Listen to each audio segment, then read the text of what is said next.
In this video, I'll show you how to get a promo code for Samsung. If you find this video useful, please leave a like and subscribe to the channel. In saying that, let's just jump straight into the video.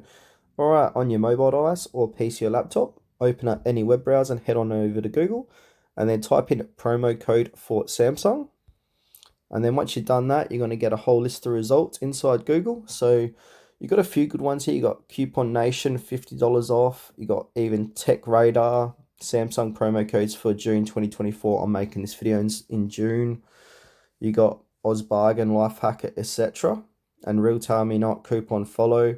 The one I like to use is either Retail Me Not or Coupon Follow. So for this demonstration, I'm going to use Coupon Follow.